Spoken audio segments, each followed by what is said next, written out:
Good afternoon. I'm going to start with a question. Who has not heard of Liberty ships? Everybody has. Some haven't. Most have.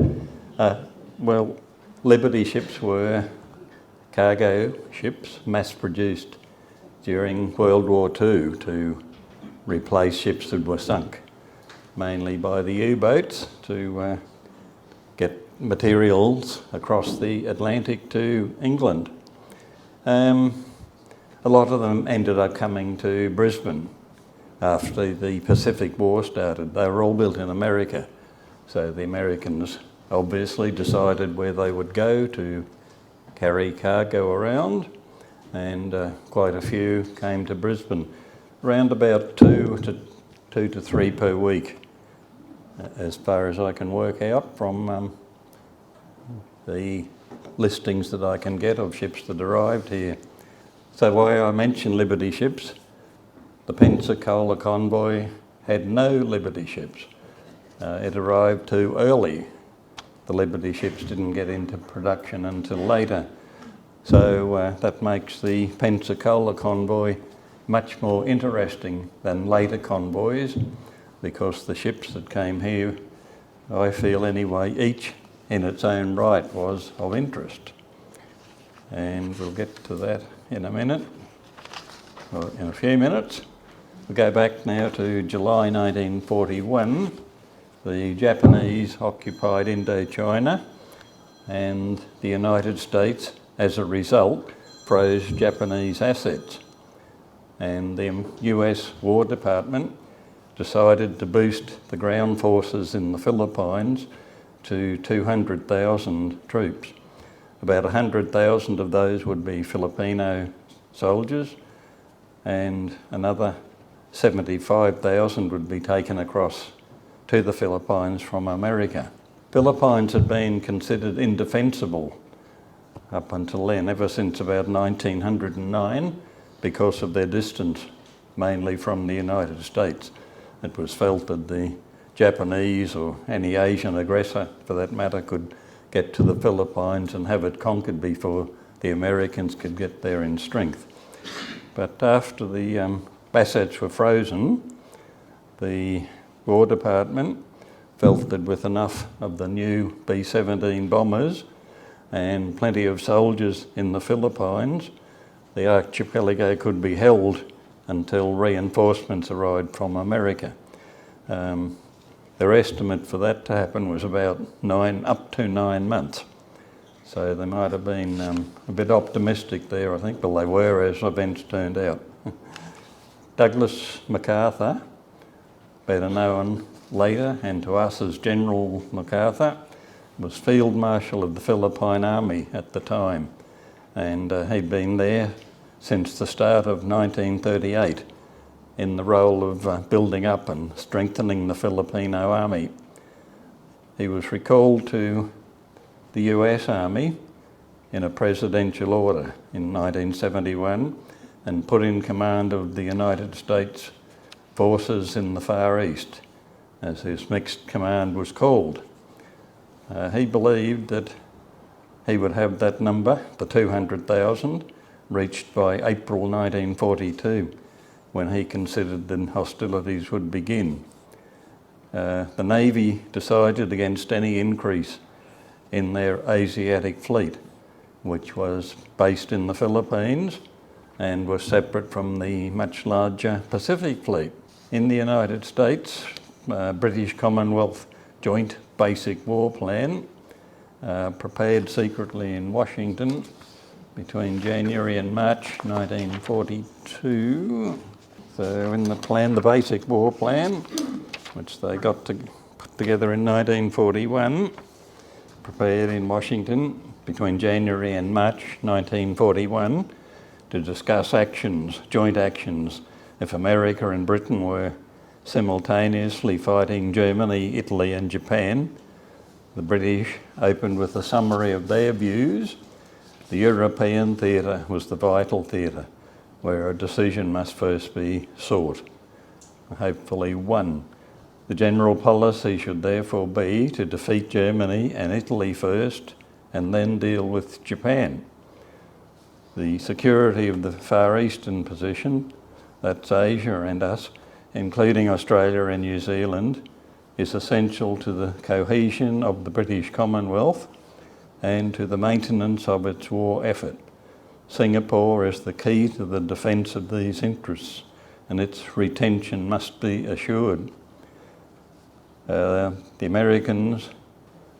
wanted the Americans to underwrite the defence of Singapore, and the British were very insistent that the US divide its Pacific Fleet in order to defend the island. That is, some ships would be based and work around Singapore, others would remain spread across the Pacific, Pearl Harbor and the American West Coast. The Americans would not agree about the importance and defence of Singapore. They were well aware of the naval situation there. When the Luftwaffe seriously damaged 3 British warships by dive bombing in late 1940 and early 1941, the Admiralty, that's the British Navy chiefs, the top men in the British Navy, asked permission to have those ships repaired in American Navy shipyards, admitting to Admiral Stark, who was the top American naval man, that they had not the personnel, spare parts or machine tools to effect major repairs of capital ships at Singapore. It was dubbed Fortress Singapore, with the claim that large guns made it impregnable, and Australia's defence plans believed it to be so. The Americans believed that the island was not essential for the defence of the Malay Barrier. Somewhere we have a plan of the Malay Barrier. Okay. That's the Malay Barrier, which, as you can see, is a very large area, and starts up where the cross line is, saying Thai Canal, and it goes from there south, all of Malaysia, Singapore and the whole of the Dutch East Indies was the Malay Barrier. So the Americans felt that was not essential that be preserved, that Singapore could not be defended if Japan seized Indo-Chinese airfields within bombing distance, and that to detach warships to Singapore or to reinforce the American Asiatic fleet in the Philippines would allow the Japanese Navy to defeat the American Navy in stages. The differences were summarised. It was agreed that for Great Britain it was fundamental that Singapore be held. For the US it was fundamental that the Pacific Fleet be held intact. Came up then with a plan called Rainbow 5 between them, America and Britain together. It grew from the Joint Basic Plan, and the plan was the American Army would defend the Philippine coastal frontier, but no army reinforcements would be sent. The Asiatic fleet would be responsible, in cooperation with the army, for the defence of the Philippines as long as that defence continued.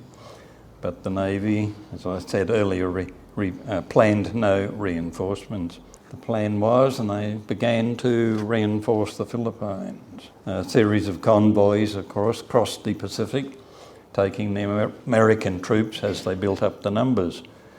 One which left San Francisco on the 21st of November 1941, and Honolulu 8 days later, was just another convoy until December the 7th. On that day, we probably all know that Japan attacked Pearl Harbor, damage on the American fleet. You can see there what they did. The main one was I thought there were 5, might have missed one out, at least 4 battleships sunk and 4 more damaged. So the American fleet was basically crippled and changed everything. Escorting the 7 transport ships were the USS Niagara. I might jump ahead a little bit here so we know what happened in the end, or where things ended up at the worst possible time. That's the limit of Japanese expansion through the Pacific. And you can see at the bottom how close they got to Australia. Darwin's highlighted there as having been bombed on the 19th of February, 42. Back to the convoy, the two escorting ships were the Niagara, and which was a small ship, it had been a yacht, and a heavy cruiser called the Pensacola. All right, the other ships in the convoy were the USS Republic and the USS and the American Armed Transport Willard A. Holbrook. The photo we are told is taken as it arrived in Brisbane. All right, Republic and the Willard A. Holbrook carried troops and equipment, and the Dutch motor vessel Bloemfontein carried mainly civilian passengers, some of whom were bound for China and the Java area to serve as consultants in establishing motor maintenance shops. The Chaumont, the US Army Transport Meigs, carried military supplies. The entire deck of the Meigs was crowded with knocked-down dive bomber aircraft.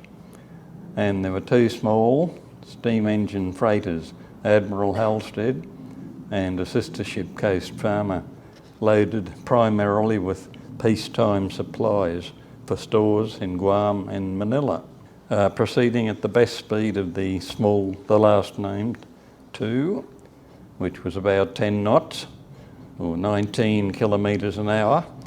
The convoy took a southwesterly course through the South Pacific, longer trip, instead of the usual shorter route through Japanese mandated islands. Japanese mandated islands were Pacific islands that the Germans had occupied and owned until the end of World War I. They were taken from the Germans and given to Japan to look after. And the Japanese reinforced them heavily, so they had to be avoided by the convoy. The voyage was to take the ships via Port Moresby. King Neptune, of course, appeared when they crossed the equator on December the 6th. They didn't let the war interfere with that. Next day, the captain of the Republic, Commander Guy Clark, received a radio message that Pearl Harbor had been attacked. Japan started hostilities. Govern yourself accordingly.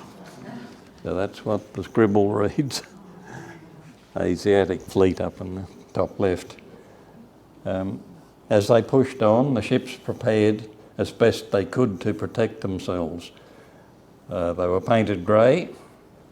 Cargo was searched for deck weapons, since most ships had no means of defence. 4 British 75mm or 3-inch guns were extracted from the hold of the Republic and lashed to the deck, although there was no ammunition for them. Extra lookouts were posted.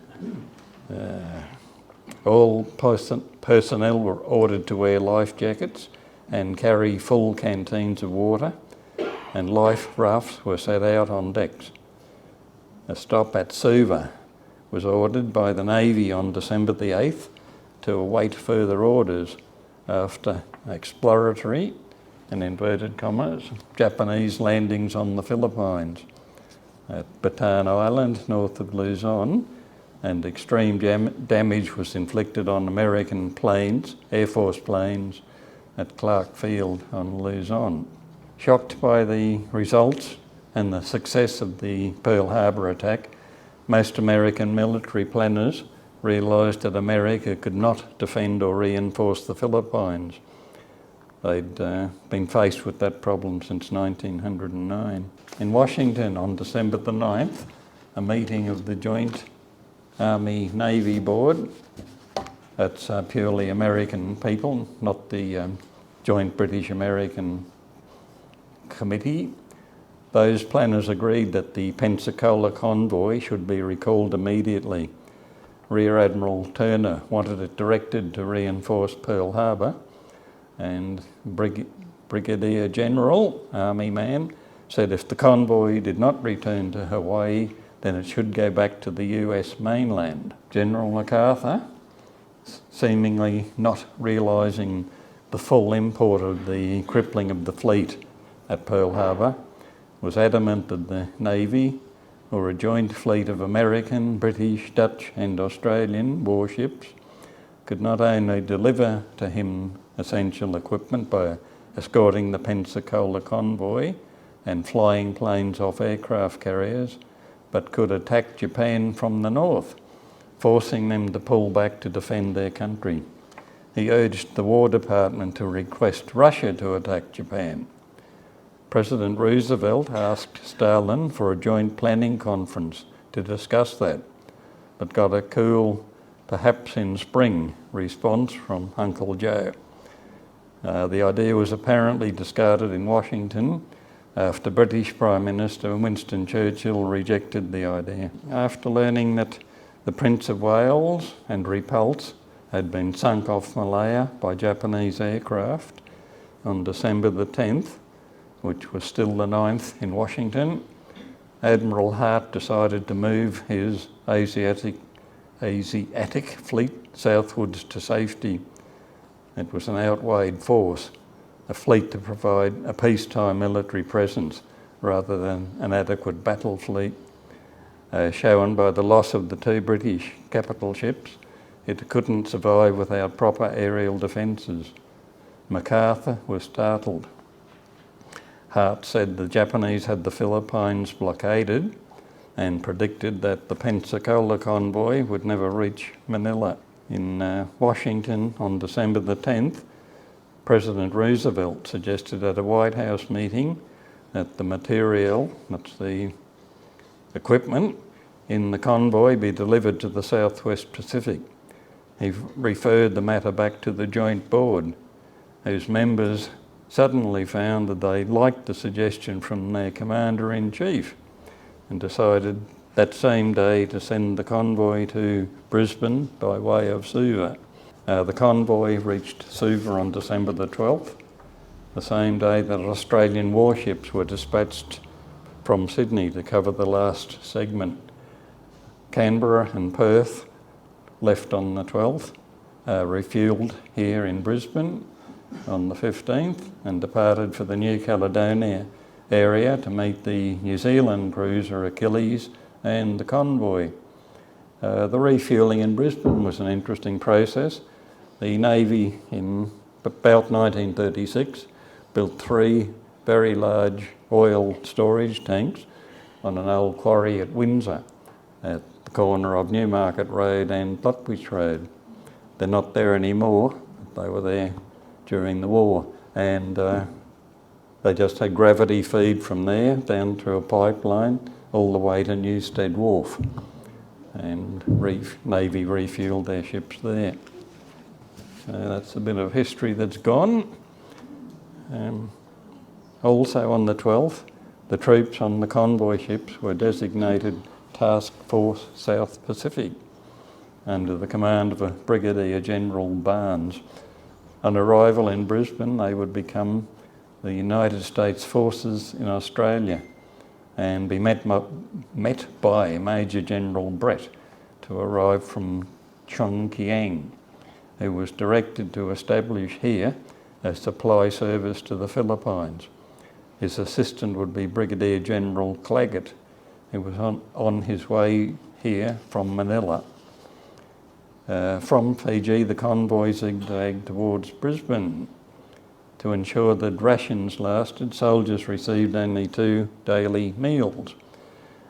Near New Caledonia on December the 19th, the Australian cruisers met the convoy and the Achilles, which had left Wellington 2 days earlier. And from the 21st, that's 2 days later again, RAAF Hudson bombers provided anti-submarine screening, beefed up again later when the Australian sloops Swan and Warrego joined for the final approach to Brisbane. At 4:30 a.m. on December the 2nd, the convoy reached the outer end of the searched channel. That's for Moreton Bay. And the 3 cruisers, Australian New Zealand cruisers, moved ahead to refuel in Moreton Bay and left for Sydney that afternoon. Meanwhile, Admiral Hart's staff pondered how the convoy could advance from Brisbane to Manila, because Japanese advances in the Philippines meant that a Navy blockade was very possible. That's a Japanese Navy blockade. Secondary plans to support Dutch and British Empire forces in the Dutch East Indies, Malaya and Singapore faced similar difficulties. The situation changed suddenly that day when Japanese troops began landing in Lingayen Gulf in the Philippines. The full-distance Pensacola convoy ships arrived in Moreton Bay about noon. The launch Tangalooma took Brigadier General Barnes and a small staff from the Republic to the city, where they established the United States forces in Australia at Lennon's Hotel late in the afternoon. It was the first American headquarters in Australia. That evening, Brigadier General Claggett arrived from Manila and took command of the USFIA. President Roosevelt ordered the convoy to Brisbane. So December the 22nd, 1941 was a very important day in Australian history. Firstly, the convoy arrived in Moreton Bay carrying US troops and equipment. Secondly, Japanese troops landed in Lingayen Gulf, ending chances of reinforcing the Philippines and beginning the use of Australia as the American base from which to fight back. The US forces in Australia was established in Brisbane. So that date certainly, to me anyway, seems to lack the mentions and recognition it deserves. We have a description of it is no surprise to read of cheering crowds as the troops arrived. It was undoubtedly the time when Australia felt and was most threatened. Enemy soldiers were heading our way, continuing to supply evidence that we, the white directors of Asia, had underestimated them to a huge extent. Incredibly, the Japanese were the supermen of Asia, with unstoppable troops, excellent vision, military capabilities and weapons. The Zero fighter and their long lance torpedo, to name just two, and the ability to invade several places simultaneously. It was all the exact opposite to what we had been telling ourselves. It had been a combination of ignorance and wishful thinking. That's on our part. We had fooled no one except ourselves, and consequently were paying a heavy price. The Prince of Wales and Repulse had been sunk. Wake Island and Guam had surrendered before the convoy arrived here, and they had invaded neutral Thailand on the 8th and pressured its leaders to declare war on the US and Britain. They had, or would before long, rule over Hong Kong, which surrendered on Christmas Day. Before they were finally checked, they had conquered Cambodia, Laos, Vietnam, Burma, Malaya, Borneo, Brunei, the Philippines, the Dutch East Indies, East Timor, Singapore, Nauru, Kiribati, Christmas Islands, even islands in Alaska, and most of New Guinea. They had attacked Colombo and Trincomalee in Ceylon, also India, and our own Broome, Townsville and Darwin by air, and Sydney and Newcastle using submarines. At Singapore, over 130,000 troops were taken prisoner, the largest surrender in British history.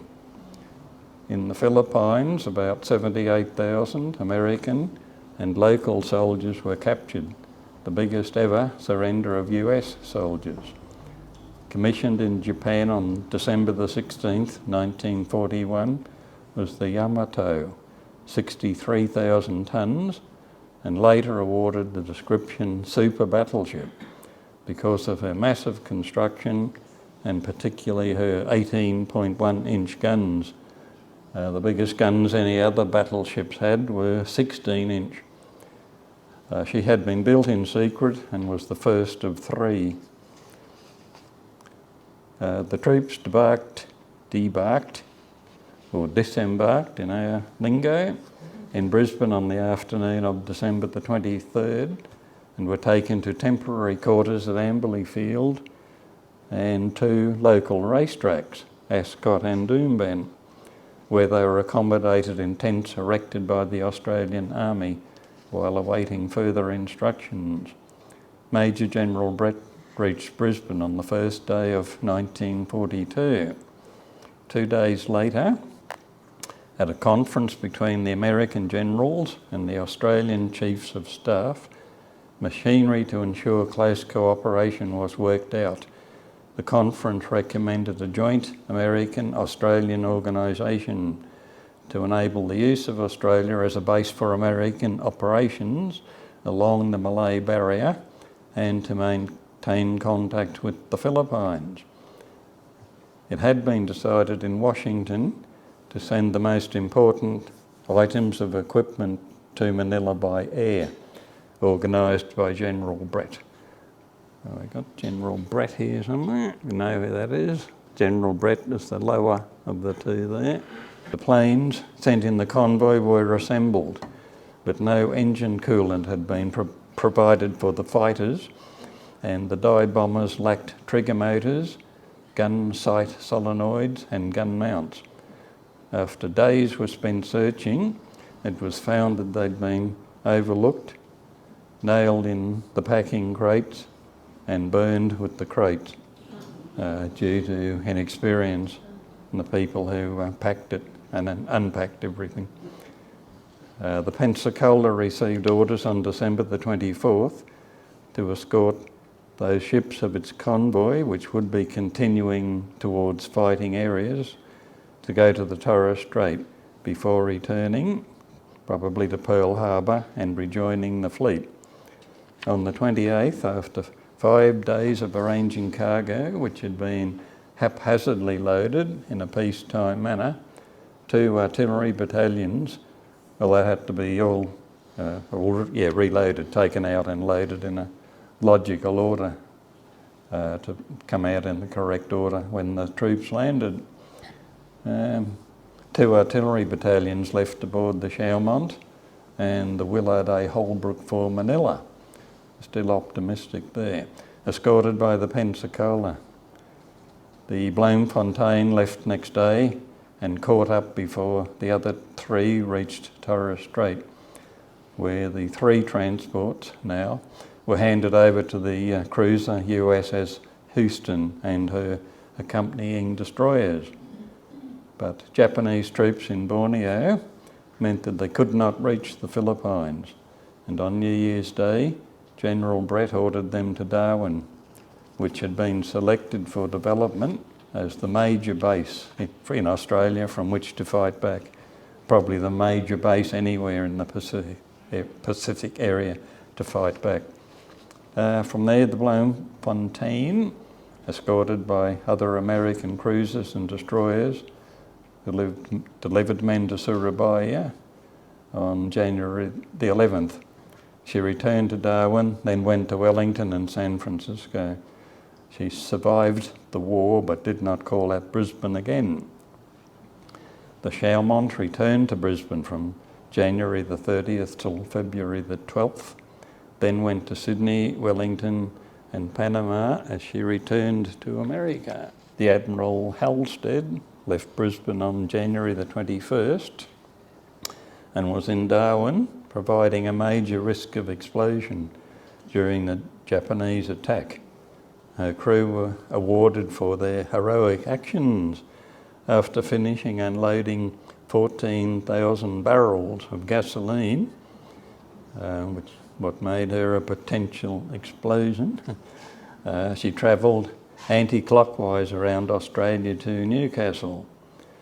Fortune favoured her as she moved cargo along the eastern and southern coasts and made 10 more Brisbane visits before, with the war finished, She left Sydney in September 45 on her return voyage to the US. By the time she reached California, she had been away 4 years. Her sister, the coast farmer, also enjoyed early wartime luck. She managed to reach Mindanao in the Philippines and discharge her cargo before returning to Brisbane on March the 12th. She was sent only as far north as Port Moresby on 2 voyages before leaving Brisbane on July the 17th for Sydney. Sending her south was her undoing.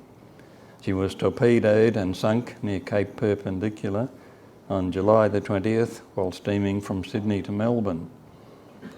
The Meigs left on January the 8th, went to Darwin, Kopang and back to Darwin, where she was sunk in the big attack on the 19th of February.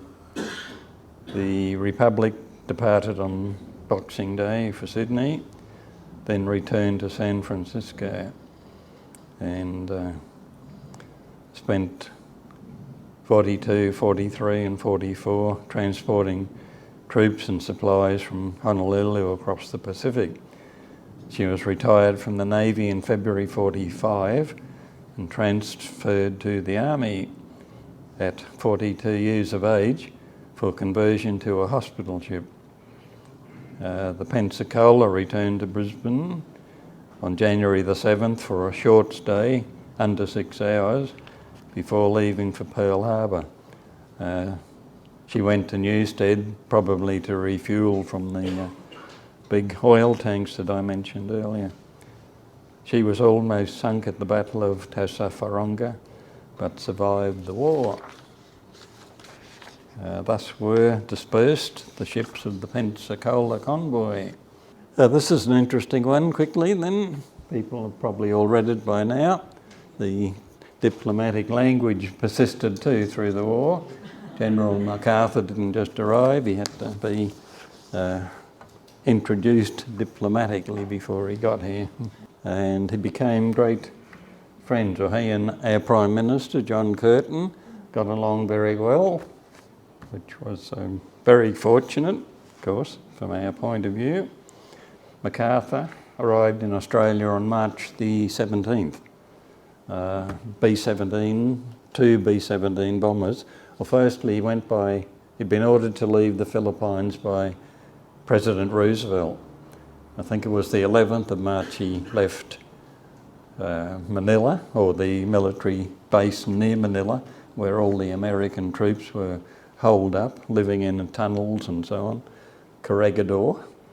And 4 torpedo boats took him and his family, wife and son, and General somebody, a fairly top army man, to Mindanao, one of the southern Philippine islands, and they flew from there in 2 B-17 bombers to Darwin, then transferred to 2 commercial DC-3 aircraft, which took them to Alice Springs. From there they were put on a very slow train to Adelaide, and narrow gauge, like Queensland trains, 3 foot 6 gauge. And you'll read there how the shock he got when he got to Melbourne and learnt how undefended Australia was. And the Brisbane line gets a mention. All right, received support from all political parties. No dissent when the government abolished the Australian Military Board and vested its powers in the General. On June the 9th, 1942, the last American and Filipino soldiers surrendered. MacArthur came to Brisbane on the 20th of July 42 and established his headquarters in the AMP building. Achieved the goal he'd worked so hard for when he strode ashore at Leyte Gulf from a landing barge on October the 21st, 1944, fulfilling his famous promise, "I shall return." The US Navy also decided to establish something in Brisbane. the 7th Fleet was established here on the 15th of March 1943, and that seems to have involved little more really than changing the name. What had been Naval Forces Southwest Pacific became the 7th Fleet, and that was a worldwide thing. Every American naval concern or group was given a numerical number instead of a regional description number. We had a few other interesting ships, came in subsequent convoys. Quickly mention two of them. One was the ship, the USS Hermitage, which had been an Italian passenger liner, and two more passenger ships, the USS Thomas Jefferson. Later, a very interesting later vessel too was the USS West Point, and there we are, which was the largest American merchant ship, completed in 1939 as the transatlantic liner America. She was carrying men from Guadalcanal when she arrived in the bay on January the 6th, 1943. She was too big or too deep to come up the river, but was sent here anyway because they badly needed malaria-stricken troops to be transferred to Melbourne, where the climate, being cooler, was better for malaria sufferers. She anchored in Moreton Bay, and the sick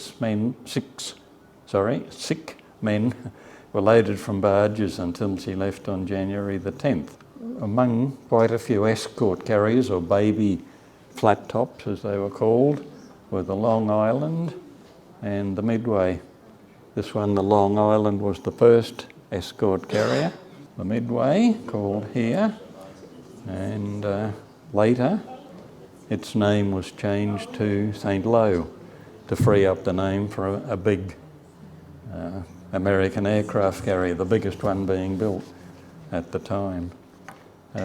Changing the name might have been a bit unlucky because it blew up and sank on the 25th of October 1944 after being hit by a kamikaze plane off Samar during the Battle of Leyte Gulf, which was a very well-known battle because of its complexity, size and controversial actions. The importance of the convoy has been recognised by the Council, working to complete a Pensacola Convoy Place beside the river, opposite the Hamilton Hotel, near where Brett's Wharf once stood, which was used by quite a few of the visiting ships. So I get the impression that I am to leave it at that. So